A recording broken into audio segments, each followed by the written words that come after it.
Hello বন্ধুরা, কেমন আছেন আপনারা সবাই? আশা করছি আপনারা সবাই ভালো আছেন। বন্ধুরা, আজকে আপনাদেরকে যে দেশের যাত্রায় নিয়ে যেতে চলেছি, এই দেশের সাথে আমাদের দেশের অনেক পুরনো সম্পর্ক।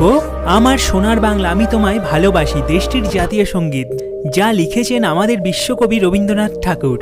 আপনাদের বলে রাখি, এই দেশকে স্বাধীন করতে আমাদের দেশ অনেক সাহায্য করেছিল। এই দেশের ভূমিতে আমাদের অনেক পূর্বপুরুষেরও জন্ম হয়েছিল। এটি এমন একটি দেশ যাকে আমরা কান্ট্রি অফ রিভার্স নামেও জানি, কারণ এই দেশে 700রও বেশি নদী বয়ে চলেছে। আমাদের দেশে যেমন সবাই মাছ খেতে খুব ভালোবাসে, ঠিক এই দেশেও সবার খাবারে মাছ থাকবেই। দেশটির রাজধানী শহর হলো ঢাকা, যাকে সিটি অফ মস্কো বলা হয়। এই দেশটিতে 2000-এরও বেশি খবরের কাগজ আর ম্যাগাজিন ছাপানো হয়। দেশটির স্ট্রিট ফুড খুব সুস্বাদু। তো বন্ধুরা, আজকে আপনাদেরকে বাংলাদেশের সম্পর্কে বলতে চলেছি। ভিডিওটি খুব ইন্টারেস্টিং হতে চলেছে, তাই ভিডিওটি পুরো দেখার অনুরোধ রইল। সবার প্রথমে আপনাদের বলি, দেশটির সরকারি নাম হলো পিপল রিপাবলিক অফ বাংলাদেশ। দেশটির টোটাল জনসংখ্যা 16 কোটির কাছাকাছি। জনসংখ্যার দিক থেকে দেশটি দুনিয়ার 83তম সব থেকে বড় দেশ। দেশটির প্রত্যেক স্কোয়ার কিলোমিটারে 1265 জন মানুষ দেখা যায়। দেশটির টোটাল জনসংখ্যার মধ্যে 40% মানুষ শহরে থাকে, আর বাকি 60% মানুষ গ্রামে থাকে। দেশটির 90% মানুষ ইসলাম ধর্ম পালন করে, আর বাকি 9% হিন্দু, আর 1% কিছু অন্য ধর্মের মানুষ থাকে। দেশটির বর্ডার ভারত আর মায়ানমারের সাথে ছুঁয়েছে, আর একদিকে বে অফ বেঙ্গল রয়েছে। বাংলাদেশের অর্থনৈতিক কেন্দ্র হলো রাজধানী শহর ঢাকা। এই শহরটি দেশটির প্রধান শহরগুলির মধ্যে একটি। এই ঢাকা শহরটিতে সব রকম সুবিধা রয়েছে, যা বড় বড় শহরগুলোতে থাকে। ঢাকা দুনিয়ার সব থেকে বড় 10তম সব থেকে বড় শহর। বাংলাদেশ যদিও একটি গরিব দেশ, কিন্তু ঢাকা শহরটি 10তম সব থেকে বড় শহর। ঢাকা শহরে সব দিকে একটি করে মসজিদ দেখা যায়। এই কারণে ঢাকা শহরটিকে মসজিদের শহরও বলা হয়। এখানকার কিছু মসজিদ এত সুন্দর, যা দেখে আপনার মন খুশি হয়ে যাবে। বাংলাদেশ দুনিয়ার একমাত্র এমন দেশ যে তার ভাষা বাঁচানোর জন্য অনেক বছর লড়াই করে গিয়েছে। প্রথমে বাংলাদেশকে ইস্ট পাকিস্তান নামে জানা হতো, কিন্তু এখানকার মানুষ বাংলা ভাষায় কথা বলতো। আবার পাকিস্তানের জাতীয় ভাষা ছিল উর্দু। ইস্ট পাকিস্তানে বাংলা ভাষার বদলে তখন সবাইকে উর্দু ভাষা বলার জন্য বলা হয়, যা এখানকার মানুষরা মানতে রাজি হয় না।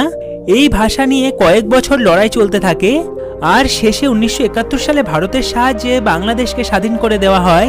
যদিও আজ এই দেশের ভারতের সাথে তেমন কোনো সম্পর্ক নেই। এই দেশের সাথে আজ ভালো সম্পর্ক চীনের। বাংলাদেশের প্রধান রোজগার হলো কৃষি। চাল বাংলাদেশে খুব বেশি চাষ করা হয়। এই দেশ থেকে পৃথিবীর অন্য দেশগুলোতে চাল এক্সপোর্টও করে থাকে।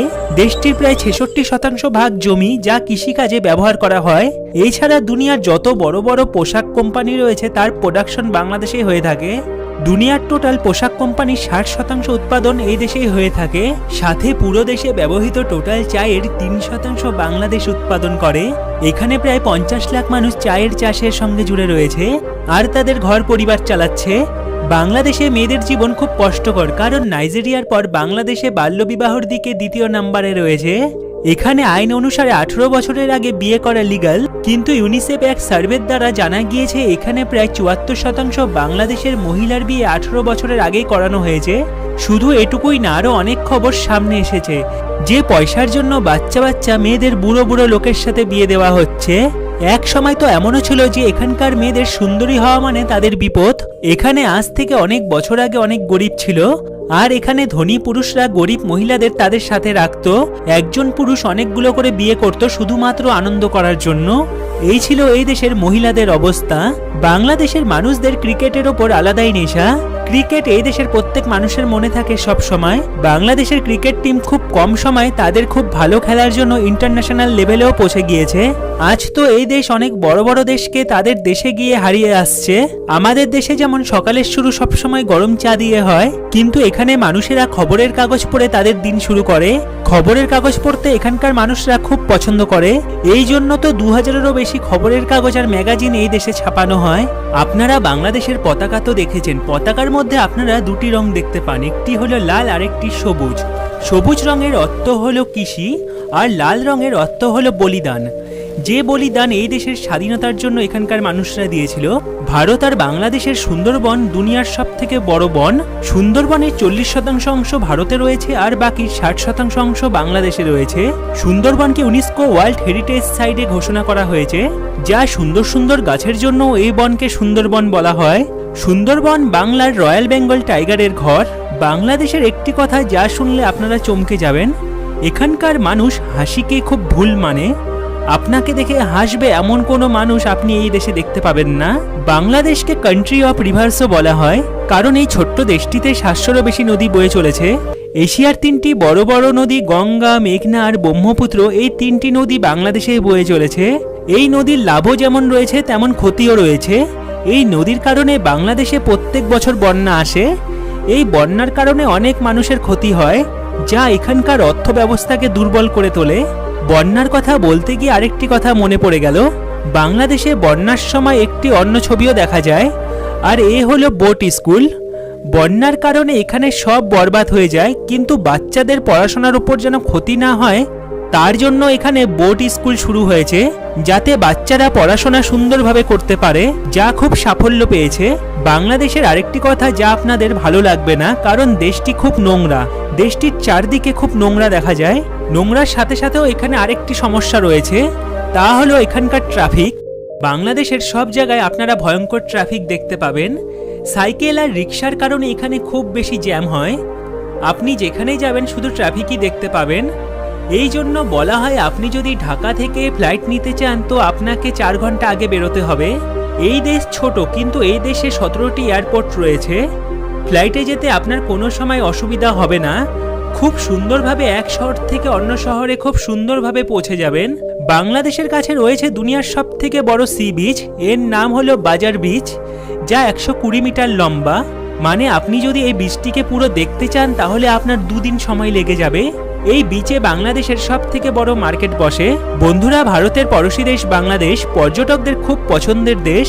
প্রকৃতির সবুজ দৃশ্য এই দেশে দেখার মতো অনেক সুন্দর সুন্দর জায়গা রয়েছে। পর্যটকরা এখানে ইতিহাস, সমুদ্র, পিকনিক স্পট, জঙ্গল আর আদিবাসী লোক দেখতে পায়। কোনো পর্যটক যদি মাছ ধরতে পছন্দ করে তাহলে সে সেই সুবিধাও পায়। তো বন্ধুরা, এখন আপনাদেরকে জানাবো বাংলাদেশে এমন কোন কোন জায়গা আছে যেখানে আপনি ভ্রমণ করতে পারেন। ঢাকা, বাংলাদেশের রাজধানী ঢাকা পর্যটকদের খুব আকর্ষণের জায়গা।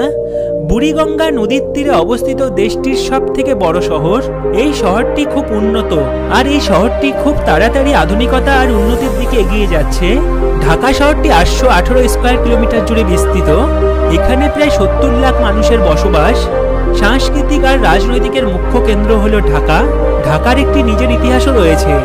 এই শহরটিকে মসজিদের শহর নামেও জানা হয়। সুন্দরবন, বাংলাদেশে পর্যটকদের প্রধান আকর্ষণের স্থান হলো সুন্দরবন। সুন্দরবনের একটি অংশ আমাদের দেশও রয়েছে। সুন্দরবনের যাত্রা আপনি যদি একবার করেন তাহলে আপনি সারা জীবন মনে রাখবেন। রয়্যাল বেঙ্গল টাইগার যদি আপনি দেখতে চান তাহলে সুন্দরবনের যাত্রা আপনি একবার হলেও করবেন। রয়্যাল বেঙ্গল টাইগার এখানকার জাতীয় পশু, আর এটি এই দেশের পরিচয়। সাথে সুন্দরবন অনেক বিষধর সাপেরও ঘর। চট্টগ্রাম, বাংলাদেশের দ্বিতীয় বৃহত্তম শহর। চট্টগ্রাম খুব সুন্দর একটি জায়গা। এখানকার পাহাড়, ঘন জঙ্গল আর বড় বড় নদী আপনার মন কেড়ে নেবে। যে একবার চট্টগ্রামে আসে সে এখানে বারবার আসতে চায়।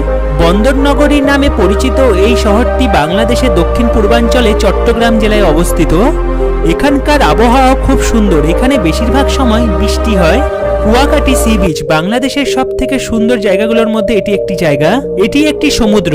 আপনি যদি সূর্যোদয় আর সূর্যাস্ত দেখতে চান তাহলে এই জায়গাটি আপনার জন্য। তার সাথে একের পর এক সুস্বাদু সামুদ্রিক খাবার। এখন আপনাদের বলি আপনি কি করে বাংলাদেশে পৌঁছাতে পারেন। আপনার যদি সব ডকুমেন্ট ঠিক থাকে তাহলে আপনি 7 দিনের মধ্যে ভিসা পেয়ে যাবেন।